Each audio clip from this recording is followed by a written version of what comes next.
Shazam! Fury of the Gods is the latest DCEU film, so today, let's rank all 13 movies from worst to best. Hey everybody, my name's Justin here. I try to watch everything that hits theaters and on streaming services. If you guys are like me, go ahead and hit that subscribe button down below and click that bell notification for more up and coming content. Leave your list down below. How would you rank all 13 DCEU films, including the newest one, Shazam 2? Coming in last place is Justice League. When Joss Whedon came in to direct what Zack Snyder had already created for Justice League, he changed so much that it is a mess of a movie. From the color grading to the edits to the jokes that they added in, it tried to make it fluffy and lighthearted when the Justice League had already had a poor setup for its characters. What they did in the mandate that they had for this film to be under 2 hours, they tried to cram in so much. And what Whedon did is absolutely horrible. There is no development for these characters. There is no threat from Steppenwolf. Everything just feels absolutely hollow. There is potential for a really good film, which we got in Zack Snyder's Justice League, but everything that they had in here, they scrapped and brought in Whedon, and it just... he did not have that same kind of flair that Zack Snyder had. It was two different tones, two different movies fighting against each other within this movie, and the end result was an absolute disaster of a movie. Number 12, The Suicide Squad. This also is a film that had really good potential, had a really good cast with Margot Robbie and Will Smith, and a pretty decent villain on paper. This is also another example of the studio trying to get so involved, reworking the film due to popularity off of the trailer and Deadpool as well, that they wanted to kind of have it more energetic. So they went and changed this movie around, and it really took away from the development and the relationships within the film and the chemistry amongst these characters, because there are some really cool characters in here and some talented stars within here. But what it ended up being is a film that relied on music and relied on really bad jokes in here and not developing the plot and trying to do too much within it. It has some really cool moments, but unfortunately it is a very forgettable film. David Ayer came out, said that this wasn't like what he wanted it to be. He hopefully can release his own version of it because it's drastically different in tone. This one feels like it's just trying to be lighthearted and very funny. Certain moments just do not feel that way, and it's clashing, and you could clearly tell the way that they came back in and tried to edit it and make it more bubbly and fun based off of that trailer. It really does not work together. Coming in 11th place is Wonder Woman 1984. This is a film that has so much in it that just makes absolutely no sense. And by doing that, you're taking away from the development of Gal Gadot's Wonder Woman and what could be a really personal story for her.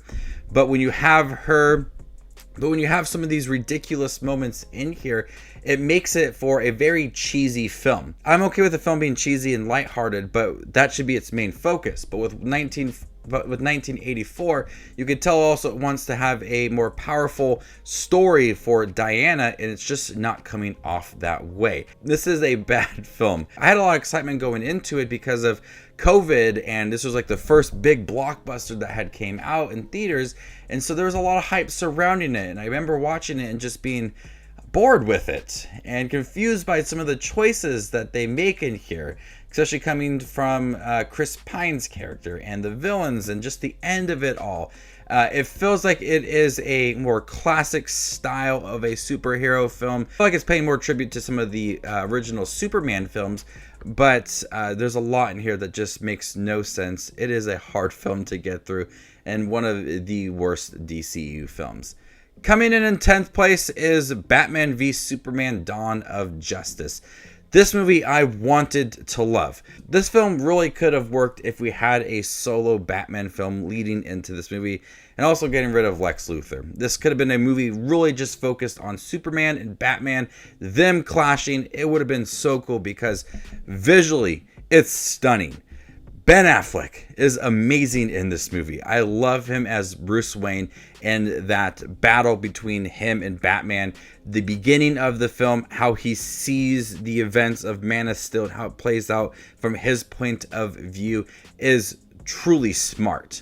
And it's a nice way to integrate Bruce Wayne into the movie. And seeing a more seasoned Batman is something I've always wanted to see, and it worked within this movie.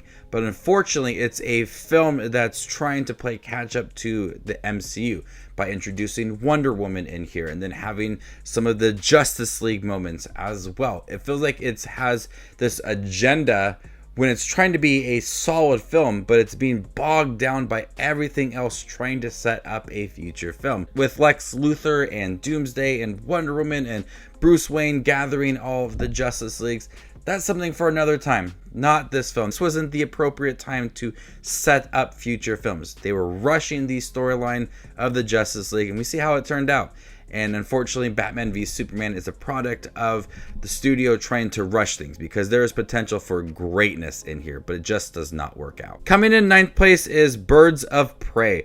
This is a really unique film. It feels very different than what we've seen before in the DCEU. It's vibrant, it's violent, it's really just in your face. The story is told through Harley Quinn's eyes, so it's really just kind of all over the place, and they really run with that. Ewan McGregor as Black Mask is very menacing. I like what they did in here by being something fresh. It's not kind of like the same formula you would get for a DCU film. It tries to be different. It tries to have this new style that's really in your face, different elements for it. The characters all kind of come together and you just really enjoy them. The action is filmed so well. It's wild as can be. It's not as entertaining as other DCEU films and not as emotional or impactful as other ones I have seen, but it is a fun film, and I did appreciate the style and the change of that within this film.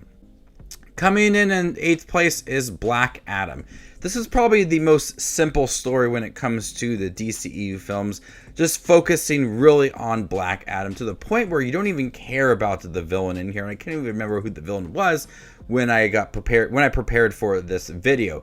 I did love Justice Society in here. I thought they were really cool characters. I wanted to see much more of them. I love Pierce Brosnan and the back and forth between Black Adam and Hawkman. Honestly, Justice Society was the highlight of the movie for me. I thought Black Adam was really one-note character. Dwayne Johnson gives a good performance in here, but it's not a character that I'm drawn to. It's not a story that I'm amazed by. But there is enough in here to make it entertaining.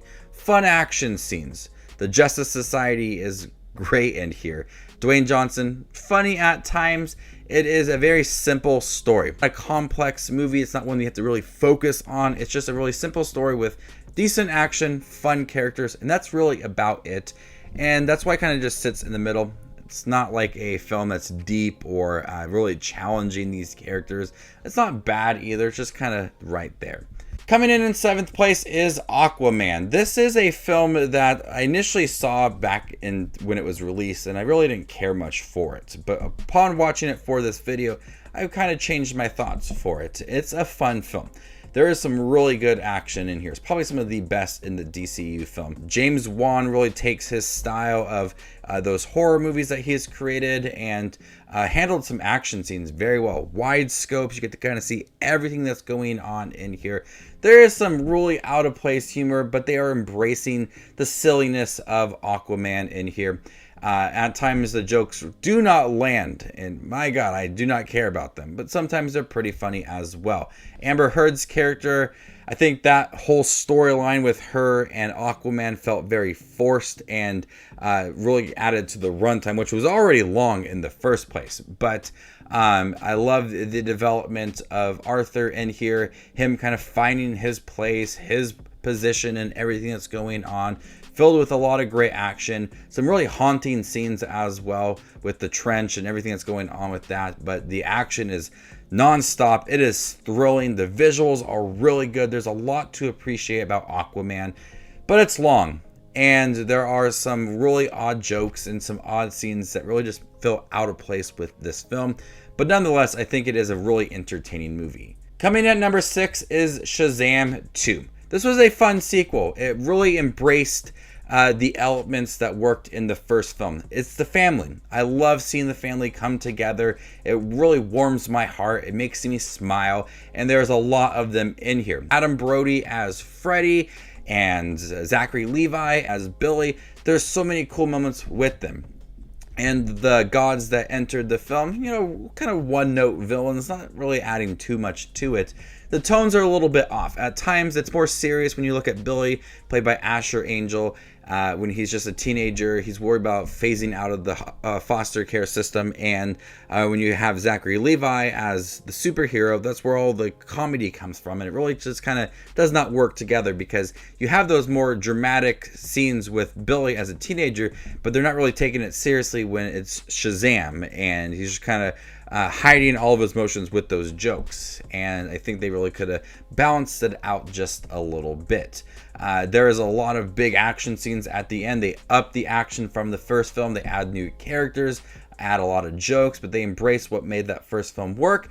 It's not as deep or as emotional as that first film, because that first film had some very heartwarming moments and moments that you cared for with these characters. I feel like it's missing a little bit of that within the sequel, but nonetheless, I do think it is a fun film. Coming in 5th place is Wonder Woman. Diana is such a likable character. I love her motivation, determination for protecting humanity, and Chris Pine fits nicely into the movie as well. There are some powerful sequences when it comes to Diana and No Man's Land. That was some of the most epic moments in the DCEU films. Fake out villains in here take away from some of that development, and it comes a little bit too late within the film. But I love that more personal story for Diana. It's slowed down. We've seen this character grow, that fish out of water scenes, but she embraces this different lifestyle, and you see her interacting with people. It's all a lot of fun. There are some jokes in here that do work. It's got a more grittier style to it, the way that it looks. It's really matching the era that it was in, so it does work with its visuals. The action's good. Gal Gadot is solid as Diana in here. I love how determined she is, how she cares about everybody. The action is a lot of fun. There's a lot of things to appreciate about Wonder Woman. Coming in 4th place is Shazam. This film has a lot of heart, a lot of humor, characters that you find absolutely hilarious. You love them, and Shazam really balanced that all together.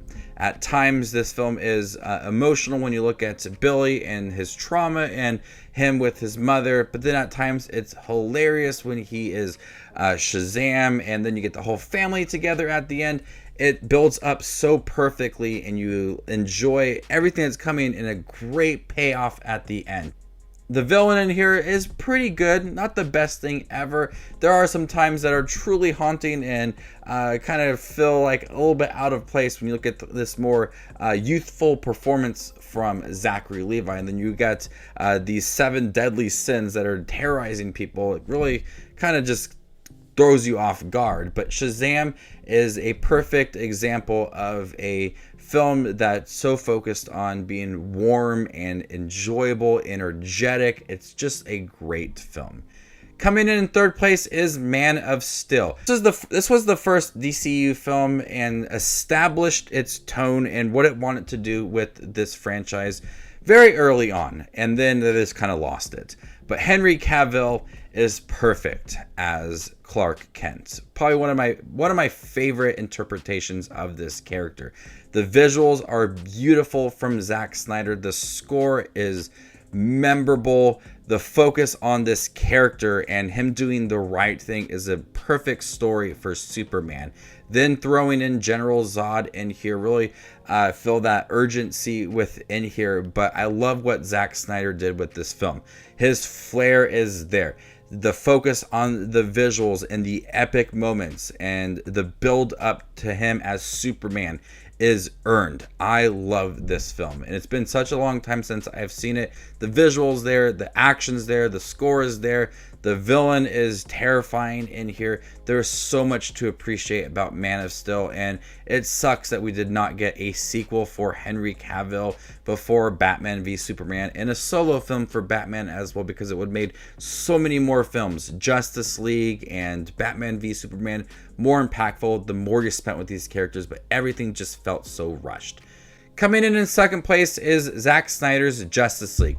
This is what the Justice League should have been. Yes, there should have been more development for these characters throughout the course of the DCEU film. We should have had solo films for The Flash before Zack Snyder's Justice League. We should have had a Cyborg film. We should have had another Aquaman film. We should have had another Wonder Woman film. There should have been more for these characters leaning into Zack Snyder's Justice League, more focused on the villains. It would have made it more impactful and probably one of the best comic book movies. But we got a clear focus on what Zack Snyder wanted to do. A more hands-on approach to these characters. You really got a development for them, understanding of who they were. The visuals are really good, slow down approach to them. You felt that urgency for the villain. It was crazy how the villain was for the Joss Whedon one, and the clear change in Zack Snyder's version. Just light and day. Everything felt so different. But coming in first place is Suicide Squad. When James Gunn was fired by Disney, Warner Brothers swooped in and said, let's do a violent Suicide Squad film. And I loved it. He took these broken characters, Idris Elba, John Cena, Margot Robbie, took these characters that were broken and villains, and you cared for them, you loved them. The visuals are just bright, the soundtrack works, the development for these characters, realize that you have some kind of feeling for them and you want to see them kind of turn this page and do something good. And you realize that may not happen, but when the characters all come across these big moments and how they react to it and work together, you see that built up throughout the film. You get to understand these characters individually and how they work as a group. It's hilarious. It's violent as can be. It's in your face. It's one of the best comic book movies I have seen. I absolutely love this film. James Gunn's style and his original kind of flair of horror films is in here, but he understands broken characters, having you care for them, pitting them against big villains and seeing how they react to it all, but also teamwork as well. We've seen that with the Guardians movies, and we see it here with the Suicide Squad, that he understands how to have the characters in relationships and work as a group, but also building them up individually. The acting is really good from Idris Elba. John Cena as Peacemaker, one of the coolest things ever, which led to the show. And Margot Robbie was the best as Harley Quinn within here. So many cool minor characters. It is a treat and the best DCEU film. So there you guys have it, all 13 DCEU films ranked worst to best. Have you guys seen them all? What do you think of each one? Let me know in the comment section down below, and stay tuned for more up and coming content like this. My name is Just Watches Movies, and you guys stay classy, YouTube.